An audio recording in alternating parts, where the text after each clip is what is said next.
All right, so in today's video, I'm going to be breaking down the best shooting tips here in NBA 2K24 to get you guys out there sparking. I know a lot of people are having trouble shooting this year and a lot of people aren't. So hopefully this video, I can help you guys out. We're going to be going over settings, best jump shots for tall, small guards, lockdowns, shot timing, what badges you should and shouldn't be focusing on, and even more tips to just help you go out there and be a better shooter. So let's go ahead and get right into the video. All right, so the first thing you want to make sure you get down when you're looking to become a better shooter is figure out what shot timing visual cue works best for you. If you guys don't know, jump is very early, set point is early, push is late, and release is very late. So basically what that means is it kind of goes off of where you are releasing your shot. So for release, it's going to be pretty much when you're releasing the shot. Push is kind of where he's pushing the ball up. Set point is when he's about to shoot the ball, and it kind of explains it in the jump shot. So for me personally, I like to use push on my guard because I have a pretty quick jump shot already,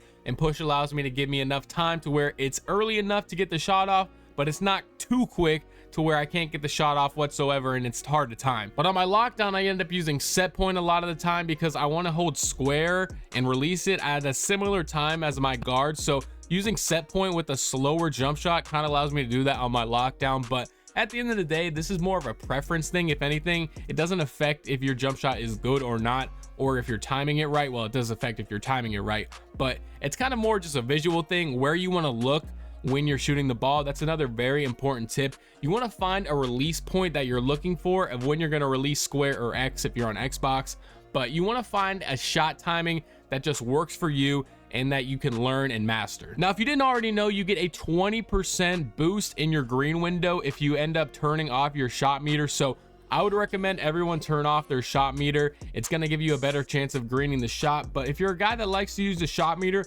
there is a setting in this year's game where you can make your shot meter size small, medium, or large. So I would end up going with large. And then if you end up learning your jump shot and you're greening it every time with the meter, I would just turn the meter off because you're going to get more greens more often than not. And a key thing you could do, and this is probably the best thing you can do overall to just improve your shooting, is to head to the Gatorade facility, reserve one of these courts, and just practice your jump shot over and over again. This is going to help you get used to park timing, and it's going to really help you learn your jump shot for when you're going out there and playing on the park. And going to the Gatorade facility overall is just easily one of the best ways to improve your shooting. Now, as you'll see in a lot of these clips that I'm showing throughout the video, I'm shooting from a lot of different places. I'm shooting from half court, I'm shooting from the midi, I'm shooting threes on the line, and a lot of this has to do with, you know, learning your jump shot and just knowing the timing.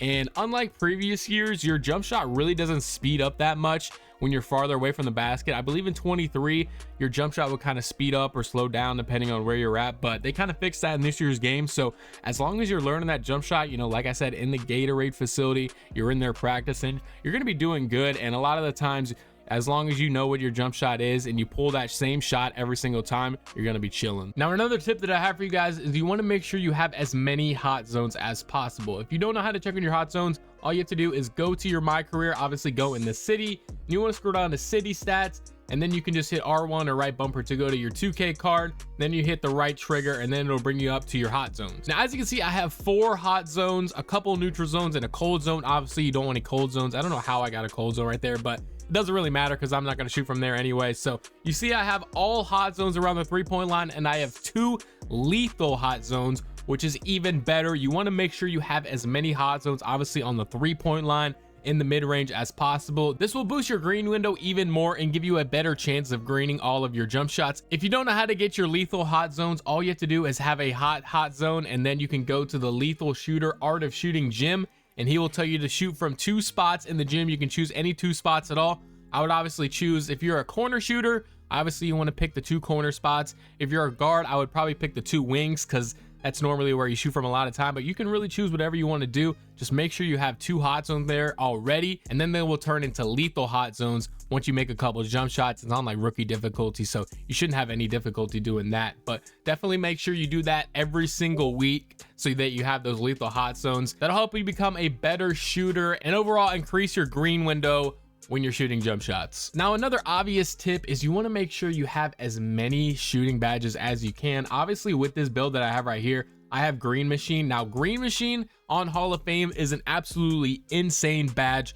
If you haven't made a build or you're thinking about making a shooting build and you're watching this video, or if your build already has green machine, I would definitely have it on at least gold. On Hall of Fame, it's absolutely insane. Now, obviously, not everyone's gonna have a 95 mid-range or a 95 three-point shot, but I think this badge is one of the best in the entire game, because after I make one shot, I can shoot a midi, I can shoot a layup. As long as it's a green, my next shot, the green window is so much bigger. And from there on out, if you just green all your shots, you're gonna have a great time shooting. Just trust me on that. Green machine is definitely a badge you wanna have. Obviously, badges like catch and shoot, spot finder, that badge is actually really hard to get for me. I don't really know how to get that badge. But obviously other badges like Agent 3, blinders, deadeye, limitless range, all of these shooting badges are gonna help you shoot, but I would definitely say green machine is one of the best shooting badges, if not the best shooting badge in this game. And then also you just want to make sure you have these badge perks equipped, especially for badges like catch and shoot, which are harder to get. And then spot finder, like I said, is really hard to get and it's easy to lose. So I would definitely throw that on an immunity slot or whatever shooting badge you're trying to get, and you end up losing a lot of regression, maybe like limitless range once you get the S tier badge. So make sure you have all of these slots available. These really help you get your badges quick, and they help you lose your badges a little bit less. And then obviously you have your floor setters, where if you put this on, a badge won't move down at all. And then obviously you have these performance multipliers, but you guys should know about this already. Now, another small but very important tip is you want to make sure you have jump shot boost whenever you are playing. This might not seem like much, but trust me, it definitely does help. 2K has always made it so you got to have boost and Gatorade in order to shoot, dribble, do whatever you got to do. So if you have these jump shot boost on and you're struggling to shoot, well, if you don't have the jump shot boost on and you're struggling to shoot, I would definitely try these out. They definitely help me out a lot. I can definitely tell I green a couple more shots every single game that I have one of these on. So a small tip, but definitely important. Now let's go ahead and look at some of the jump shots I am currently using. I would definitely recommend using Steph Curry base. It is a very solid base for guards. There's a couple more out there that you could try, but this has definitely worked for me. Steph Curry base, Oscar release 1, and Steph Curry release 2. And then this is the blending I'm currently using. Obviously, for whatever jump shot, you want to have full release speed. And then obviously that'll kind of change what shot timing cue you want to use. But we talked about that earlier. That's kind of up to a preference of where you want to release the jump shot. But definitely this is a very solid guard jump shot. If you want to check out my video that I posted on this jump shot where I talked about it a little bit more, it is on my channel. And I also got you guys with a jump shot for all of my lockdowns or taller guards out there. So you could go with Dyson Daniels base, but also a lot of people use JT Thor, but I've been really enjoying this Dyson Daniels base. I got JT Thor release 1, Brandon Miller release 2, and then this is the blending. I think this is a very solid jump shot for not only those guards with a 75 or up 3. I have a 79 3 ball, I think, on this build, and this is more of a lockdown build. So if you have a lower 3 ball, I would definitely see if you can get this jump shot. You see you got to be at least 6'5" and under 6'10" with at least a 79 3 ball. So this is kind of the sweet spot for me. I was able to get this jump shot, and I think it's really solid. So if you have it and you can use it, I would definitely try one of these out. And like I said, the shot timing can kind of change. For me on this jump shot, I use set point, but on my guard jump shot, I use push. So like I said, it's kind of just depending on what you want to do and how you want to release your jump shot. But at the end of the day, as long as you're having a good jump shot and you practice it enough, like I said, in the Gatorade facility, I think you guys are going to improve. But that is pretty much going to wrap it up for me and all of the tips that I have for you guys in this video. As you can see from a lot of these clips, I feel like I'm a pretty good shooter in this year's game, and I'm shooting about, I think about 60%. We'll go ahead and check my stats out right here.